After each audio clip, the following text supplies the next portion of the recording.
Welcome to the FEG Insight Bridge. This is Greg Dowling, Head of Research and CIO at FEG. This show spans global markets and institutional investments through conversations with some of the world's leading investment, economic, and philanthropic minds to provide insight on how institutional investors can survive and even thrive in the world of markets and finance. Today, we are joined by Torsten Slot, partner and chief economist at Apollo, and one of the most respected macro voices in global investing. Raised in Denmark and shaped early on by his father, who was also an economist, Torsten went on to study at the University of Copenhagen and Princeton before building a career that spans the IMF, the OECD, Deutsche Bank, and now one of the world's leading alternative asset managers. His work is known for its clarity, data-driven rigor, and a willingness to challenge traditional economic models. At Apollo, he provides insight across public and private markets, including his widely followed Daily Spark, which distills complex trends into concise, actionable takeaways. Outside of the office, he brings the same competitive energy that once earned him a national medal in table tennis and now fuels his Danish expat soccer team in New York. Torsten, welcome to the FEG Insight Bridge. Thanks for having me. Would you please introduce yourself and Apollo? So I am Torsten Slot.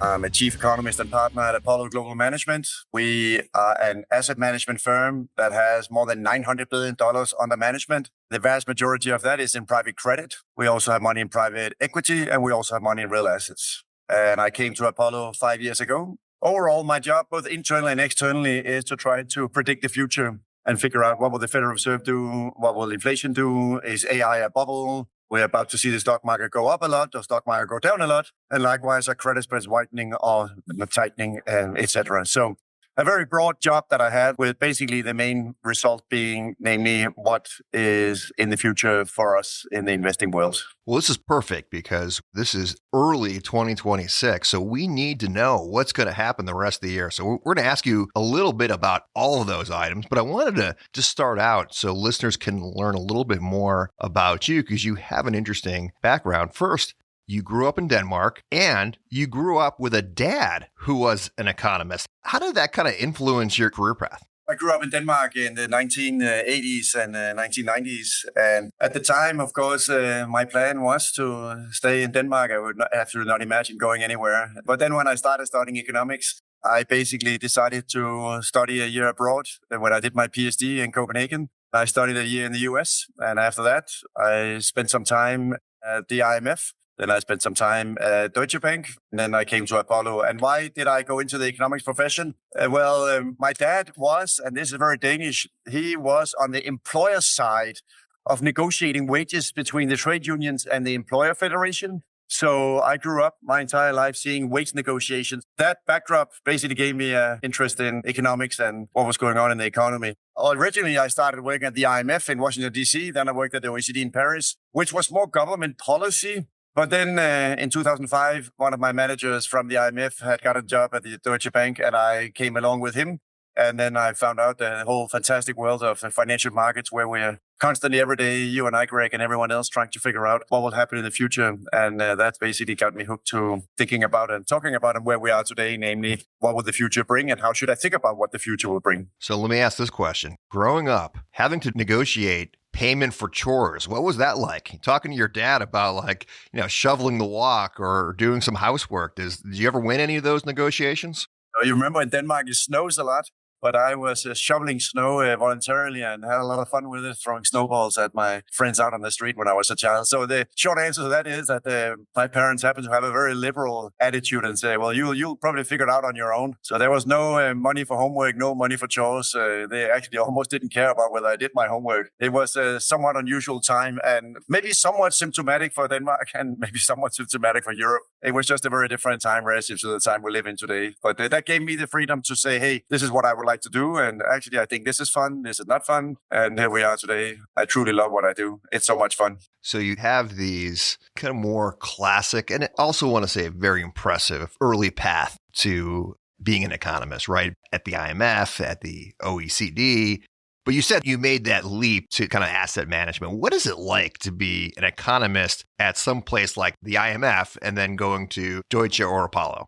Oh, this is a really, really good and important question because at the IMF and the OECD and the Fed and the ECB, you basically have a lot more time. And you will be asked if you're a junior or mid-level or even senior economist to go away for like a month or two and maybe 3 months and write a report about a certain topic. Go and find out what happened with the basis trade. Go out and find out what is the impact of tariffs. Go away for a few months and find out what are the upward pressures on inflation and should we expect that to continue. So that basically means that there's a lot more time in OECD, IMF, Fed, ECB, and there's a lot more resources. Remember, the Federal Reserve has 1,000 PhD economists. The IMF also has 1,000 economists, and there's therefore an expert on literally any area of the economy that you can imagine. So the fun thing about that is that you really have time to dive down into some deep area and spend some time understanding, for example, tariffs. Why have tariffs not had a bigger impact, or why have they had a bigger impact, or what has the impact been? The big advantage of that, of course, is that you learn a lot because you really get a lot of skills and knowledge built both about how these institutions work, but also that you learn a lot in terms of how do I think about when suddenly a new policy comes around, when suddenly a new president gets elected and says, I would like to restrict immigration. Well, then I already know, and I have a lot of different friends who I can call on and ask, well, what are the implications? What's the latest thinking on what are the consequences if a politician gets elected in some country, not only the US, but also Germany, Denmark, elsewhere, and they say, we would like to now have some restrictions on immigration. And of course, this brings around immediately some thoughts around, well, what does, for example, the restrictions on immigration mean? Well, that means something for less labor supply. It means probably also some higher wage growth in the sectors where unauthorized immigrants are working, which for the US is hotels, restaurants, agriculture, and construction. But it probably also means less demand for housing. So the whole list of bullet points and the thought process around how do I think about what I see on my Bloomberg screen? How do I think about what I see on CNBC? It just becomes very handy and helpful to have a framework, to have some idea about the literature in this area. What have people in academia been writing about, or people at the IMF and OECD and Fed and ECB in working papers been writing about when it comes to these different topics that come our way? So the big advantage and the big skill that you learn in these institutions is that you really build up a framework for thinking about and talking about things. And this comes down to something even as mundane as, for example, the Fed just decided to buy 40 billion in T-bills. Is that QE? Is that not QE? How do we think about that? What are the consequences of this? Is this enough? Why did they pick 40 billion, not 30, not 50, or more or less? What are the consequences of the actions that are being taken? So the more you have readily available in your mind, the frameworks and the reasons why these things are happening, the easier it is to understand and plug what happens into the broader view of, do I think the S&P 500 will go up, or do I think rates are going to go down? So the short answer is that it is a much more slow-moving place to sit in such government institutions. At the same time, therefore, is very specialized what you do, which is very different to what you and I do today here, Greg, namely that we have to have a view on all kinds of things where there may not be a framework, or where they might not be easy to come up with an answer to what is the consequence of this thing that I'm looking at, or this policy change, or what is the outlook for data centers and AI at the moment. So the bottom line here is that it's just two very different worlds, but the benefit and the beauty, if you will, of the government world is that it gives you time and it gives you a lot of thoughts and thought process around a lot of different things that are time consuming to really think deep about. But at the same time, in a much more fast-moving chair that you and I sit in today, we need to translate this into quickly having an idea about, am I buying or am I selling? It sounds like a great training area, right? Like you learn all these things because in the investment world, you have to move very quickly. You don't care about a working paper explaining inflation in the 70s. You're like, okay, what does that actually mean for me today? I wanted to pull on that string a little bit too, because you've said you felt like some classical economic models may be outdated, or at least I'm kind of inferred to that. So maybe you can expand, like what are some of the classical economics that need to be adapted to the modern world? Well, I think that one thing which has really been so important for 2025, if you had taken the textbook out in April when the trade war began, you and I would immediately have concluded, wow, this is a major shock to the economy, and this is going to create a fairly sharp slowdown, especially if tariffs had stayed at the levels where they were announced on April the 2nd. So from that perspective, the textbook and the economic models, including the models that the Federal Reserve had themselves, Jay Powell said that throughout last summer that the expectation was that there would be a recession in the US. So now the question is, why didn't we get that recession? Well, a very important reason for that is two things. Namely, maybe we actually had not appreciated enough that the magnitude of the shock coming from the trade war was actually ending up being much milder than what was originally announced on April the 2nd. In other words, the actual level of tariffs that was originally announced on April the 2nd ended up being dramatically higher than where we actually are today. So that's one way of saying if the shock to the economy is actually smaller, well, then you should also expect to see the effect be smaller. The second thing that I think most of us also in the economic profession also underestimated is that in the background, while the trade war was raging, there was a dramatic boom in AI. And that dramatic boom in AI meant that no matter what the Fed funds rate was doing, there was a significant appetite among investors to invest in data centers, to invest in associated energy. And because of that, the Fed funds rate was not dragging down AI investments the way that the Fed fund rate would normally drag down capex investments, because AI investments are not funded by interest rates, at least not initially. It was funded more by equity prices going up. So that meant that only today now hyperscalers and the AI and the Meta and Amazon, of course, and Oracle are issuing a lot more debt. So that's why the capital structure is changing for AI companies. But the bottom line to your question is that I think when we all looked at the trade war, literally Federal Reserve, consensus, me, ended up concluding this is going to have some very negative consequences. But that textbook actually turned out to be not the right textbook to take out because, first of all, the shock ended up being a lot smaller. So that's just what it is. And the second thing is that there was an enormous tailwind coming from AI that we all just underestimated. And this becomes really important looking into 2026. Namely, is that tailwind continuing? If that tailwind continues, then growth will likely continue to be really strong, especially, of course, on the capex side of the economy. Remember, GDP in the US, 70% of GDP is consumer spending and 15% is capex, meaning business spending. So therefore, what happens in capex spending by businesses is important. But what's also important is when the stock market goes up, consumer spending has also been supported as a result of the AI tailwind. So the answer to your question is maybe I'm wrong when I say that the textbooks are not correct, but maybe what the nuance in your question here really is that I'm saying that maybe I just looked at the wrong textbook when the trade war happened. And I'm not the only one. This is what the consensus did. This is what the Fed were doing. And we just all underestimated the resilience of the economy coming because of the AI boom and the associated build out also of energy. Well, let's talk about AI because I have some questions about that, right? And maybe it's the layering on the kind of the same kind of nuance to these questions. We all know, and you talked about it, there is this CapEx boom and it should continue in this year and maybe even on to 27 and others. It just takes time to build things, to get energy connections. Is this going to be a jobless economic expansion with AI, which would be different? Because usually what we say when there's lots of growth, there'll be employment, there'll also be inflation. And so like if you took out that wrong textbook, you might have come with different conclusions. So how does AI impact economics as you look out into this year?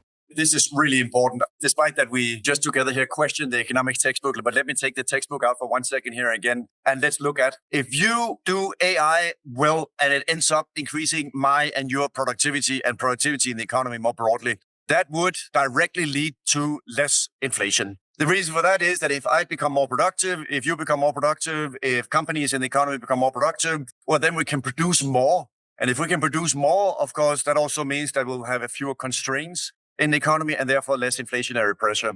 So the immediate answer to your question is that if AI works out and if it does generate dramatic productivity gains, it will absolutely put downward pressure on inflation. So let's now ask the question, is that happening today? And the answer so far is no. There is not much evidence at this point that AI is spectacularly growing productivity.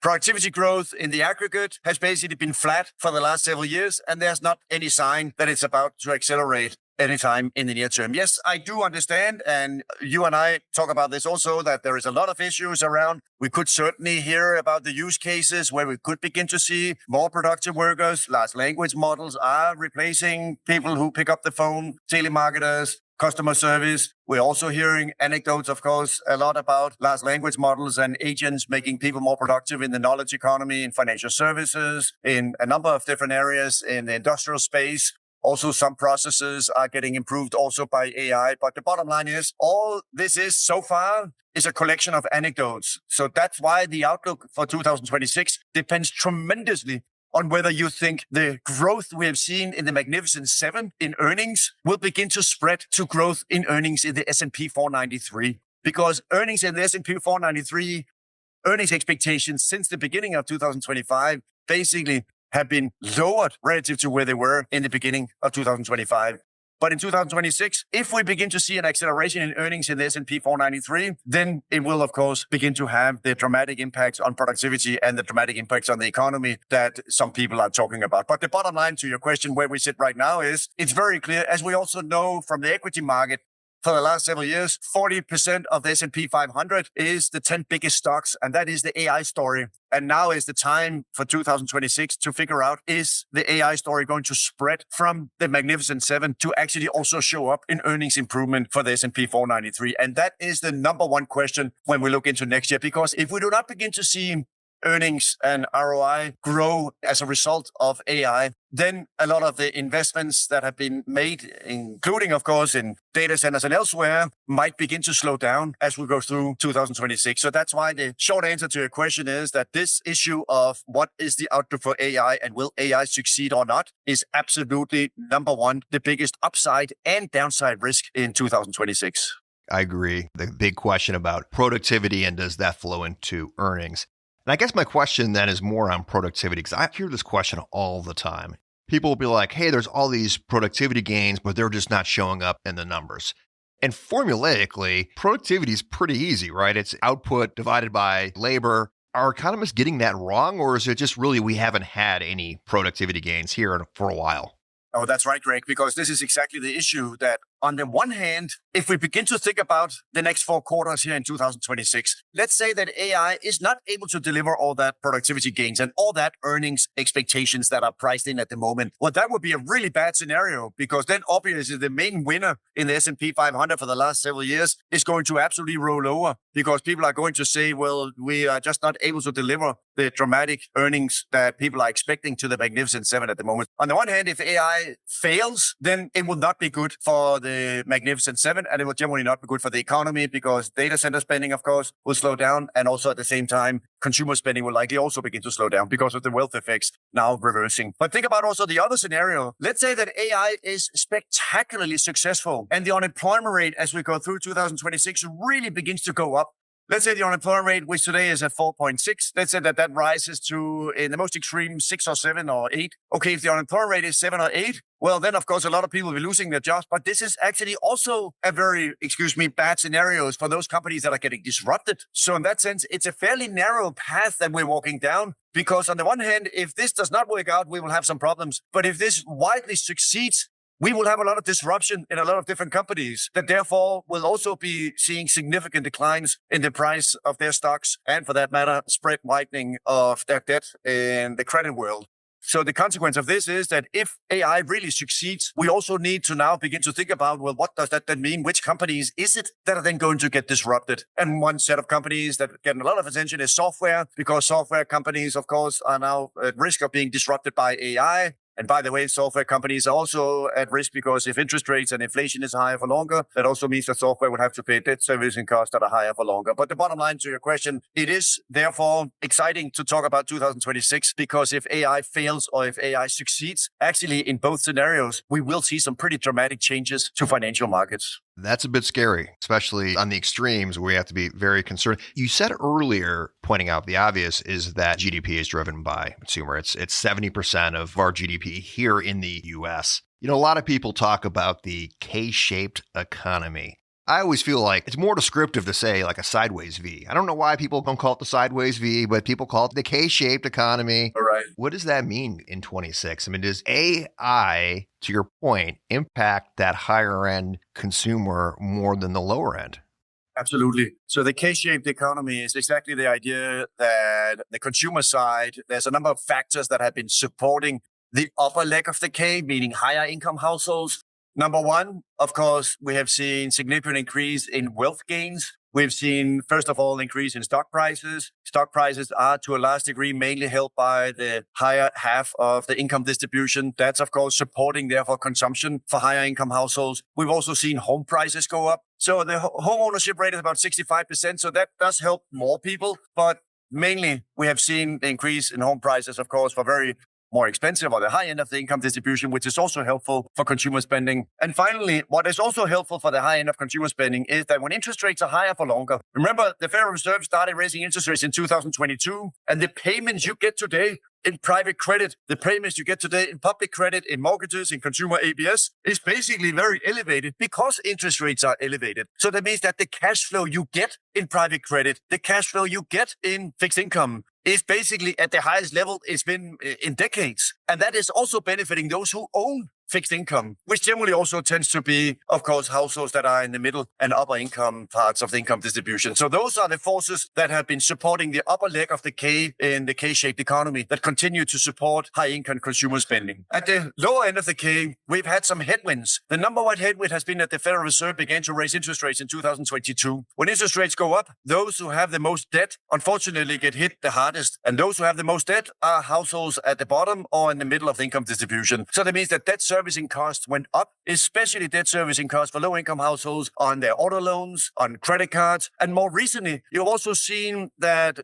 when it comes to student loan payments restarted in May of this year. And the main holders of student loans are middle-income households. And now they need to pay back their student loans starting in 2025. And that's, of course, a consequence of the bottom line, namely that now it's not only the low end of the K that's getting impacted by headwinds. Now the middle part of the K is also impacted by headwinds because now middle-income households also have to pay back their student loans, which there was a moratorium. They didn't have to pay back their student loan for 5 years from March of 2020 to April of 2025. So the short answer to your question is, it just happens to be the case that there have been some tailwinds to the upper leg of the K that have been helping high-end consumers, and there have been unfortunately, some headwinds to the low end of the K that have been hurting the low end of consumers. And looking into this year, 2026, of course, the risk continues to be that we will continue to see a move in that path where the high-income households will continue to do well and low-income households continue to face these headwinds. So as we sit here in early 2026, we came out of the end of 2025 and we had the government shutdown and we had lack of data. Has any of that sort of impacted your ability to kind of know where we are in early 26? How is that weighing on your views, and where do you think we are for 2026 as a starting point? So the big picture really is that last year in 2025, we had a lot of worries, as we talked about the trade war and trade war uncertainty and tariffs going up. There were also some other smaller headwinds to the economy coming from immigration restrictions. Let's not forget that in 2022, 23, 24, net immigration into the U.S. was about 3 million people. And the Congressional Budget Office is estimating that here in 2026 and 27, that will now drop to around 500,000 people. So a fairly dramatic drop from 3 million people coming into the country net every year to now only around 500,000 every year. This is, of course, slowing down job growth. So this has also been a milder headwind relative to the headwind coming from the trade war. And lastly, student loan payments restarting in last year in 2025 was also a headwind. So those headwinds, of course, still are somewhat against us and lowering growth, especially, of course, for people who have student loans. But the good news when we look ahead to the outlook for this year in 2026 is that growth is actually likely to accelerate. That is the consensus expectation. That is the Fed's expectation. That is our expectation. And why is growth going to accelerate? The number one reason is because of the One Big Beautiful Bill. The One Big Beautiful Bill is going, according to the Congressional Budget Office, to lift GDP growth this year in 2026 of 0.9%. Remember, GDP growth in the US was only 2%. And now the CBO is saying that roughly half of that alone is going to come from help to the consumer from the One Big Beautiful Bill, help to companies from the One Big Beautiful Bill. And then lastly, other things that are also helpful as we look through 2026 is that there's also a tailwind from the dollar having gone down. And there's also a tailwind from oil prices and gas prices. Gas prices now for filling up your car, of course, on average nationwide per gallon is now less than $3. That's a fairly significant improvement that frees up money for consumers to spend on other items. So the short answer to your question, Greg, is we came from an economy that in 2025 was facing headwinds to now an economy in 2026 that's facing tailwinds. And therefore, we expect growth and the economy, and for that matter, also inflation, to gradually move higher as we move through 2026.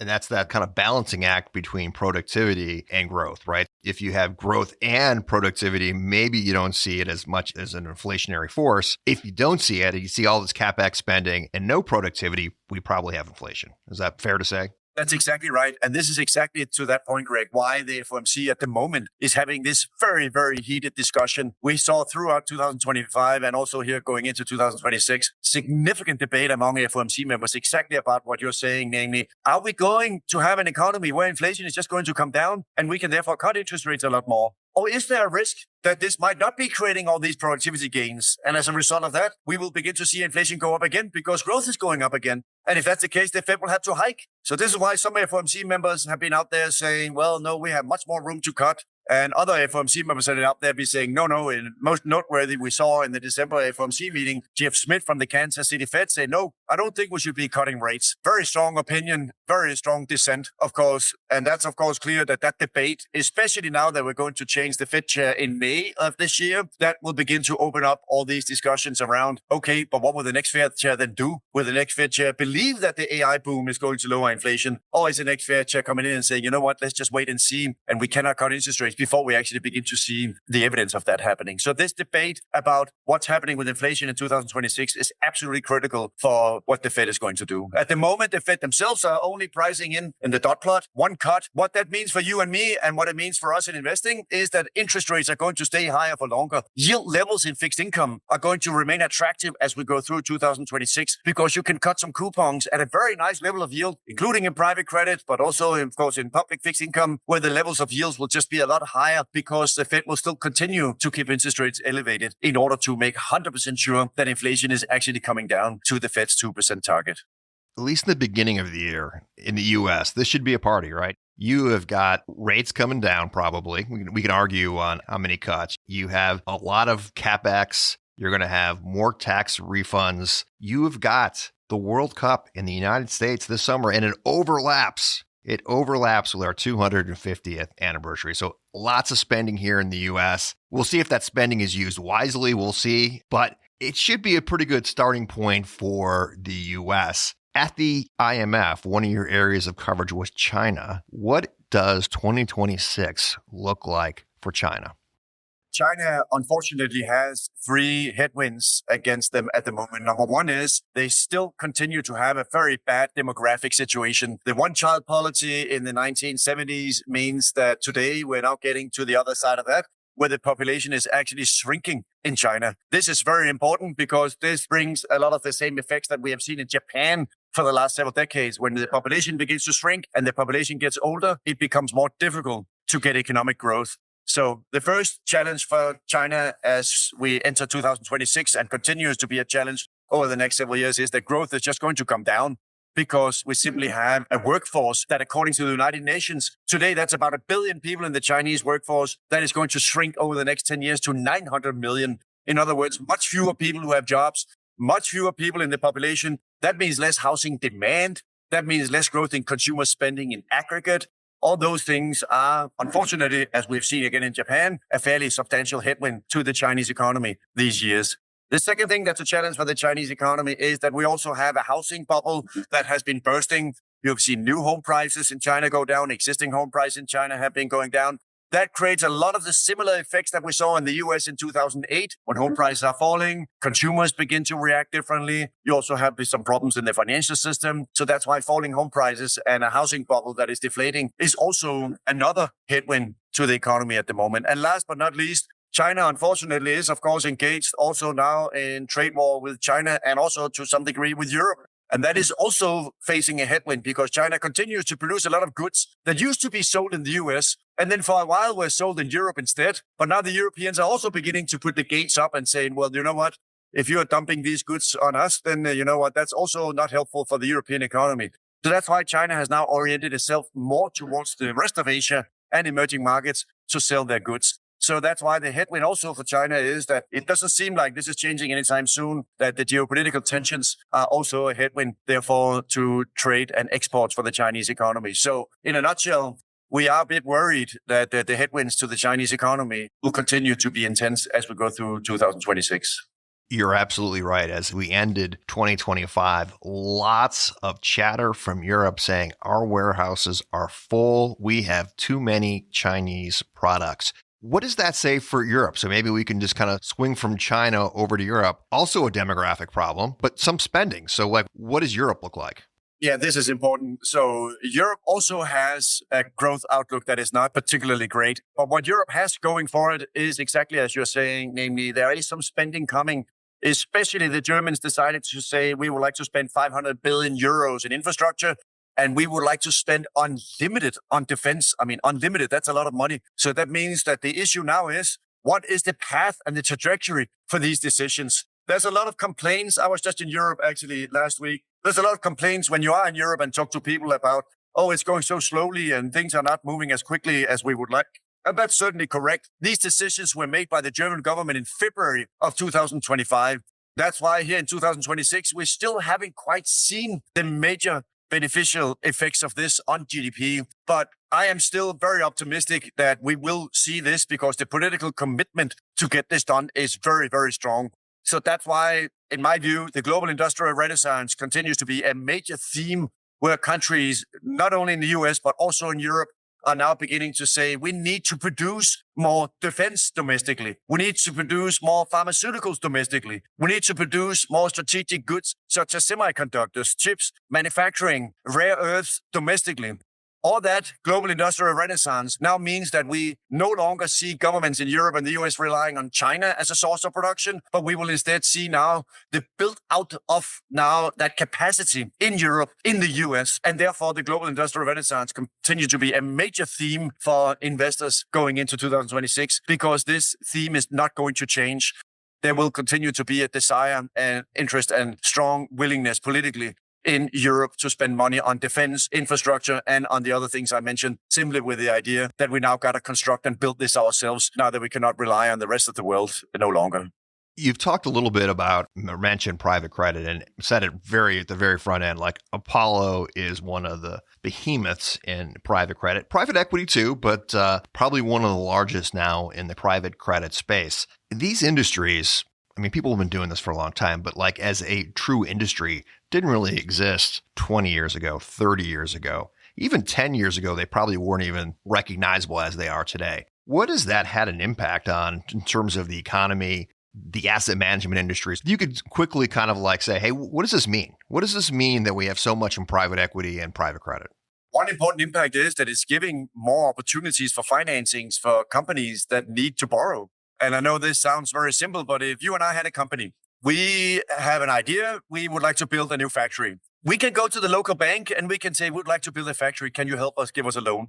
But if the bank says, I don't want to do that for whatever reason, then we could turn around and go back again to our office and say, okay, what do we do now? Well, we can then also decide to go to the public bond market. We can issue an IG or a high yield bond, and then we can use that and we take the proceeds and we can then invest that in our factory. But we may also say, well, that's a good idea and maybe we can do that. But the challenge with that is that then suddenly your debt is held by thousands of bondholders and you will just now suddenly become much more sensitive to the ups and downs of what the market is doing every day. But instead, you could go and borrow the money from a private lender. And a private lender could give you the benefit of, for example, already being an expert in the area that we want to build our business in. It could also be that we would like to now get this loan without being, therefore, sensitive to the ups and downs of what happens in financial markets every day. So I view private credit as simply just another source of financing that really truly is competing with the other existing sources of financing. So in that sense, private credit has grown because there was a demand from companies for financing in different ways.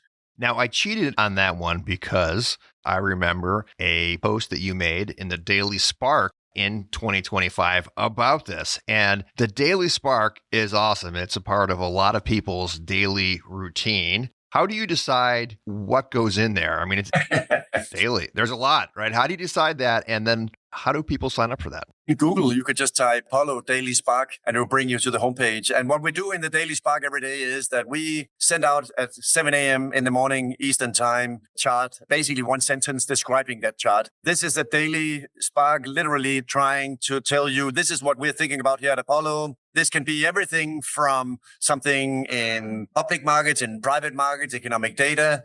We have covered a lot of different areas, and the idea is to keep you abreast with what are we thinking about at Apollo and what's on my mind and what's going on my desk. And in some cases, some people tell me, just you and I have a conversation, Greg. So this is the answer to your question. Where do the ideas come from? You ask me a question, or you tell me, or you send me something and say, hey, Torsten, did you see this? Or I ask you a question and say, hey, have you looked at this? What's your thought on that? And our conversation, then suddenly I say, well, maybe we should have a daily chat about this issue. And then in some cases, I don't know the answer. I just say, hey, here, have a look at this. I'm thinking about this. And then you can together with me can think about it. Or you could say, well, I have some thoughts about why this is important or not important. But the idea is really to every day keep you informed about what are we thinking about at Apollo? What is the process that we are going through? How do we think about things that are happening? Everything from the trade war to AI. It's a broad range of things to inflation. The short answer is that it really comes as a result of the conversations that you and I have and the discussions that we have here internally about what's going on in financial markets, and therefore sharing that with you and sharing our investment process with the whole world and saying, hey, have a look at what we're thinking about at the moment. Love it. It is great. So if any listeners out there have interest, go there, sign up. Hey, we're going to go to the lightning round here. Just a few kind of fun questions here to finish up. People love to argue about the economy, and everybody has an opinion on the economy. Some people don't always love economics, like the study of economics. Any good books that you would recommend for someone that kind of loves the economy but doesn't love formulas? I would say that the best recommendation, despite that I have a lovely PhD in economics and I can write down a lot of Greek letters for anyone who's interested, you know what? The best thing is just really to read The Economist every week. I'm sorry, but that gives you a really, really good idea about what are people talking about, what are the topics. They cover the areas relatively deep. They do have opinions where I disagree and you may disagree, and we can start discussing what they're saying. But it gives you an incredible insight into what are the topics that I need to be thinking about in financial markets. Outside of economics, what do you do for fun? Yeah, that's a great question. So I play soccer once a week here in Brooklyn Bridge Park in New York every Tuesday. We're pretty hopeless. We play to win in a tournament, but it's a lot of fun.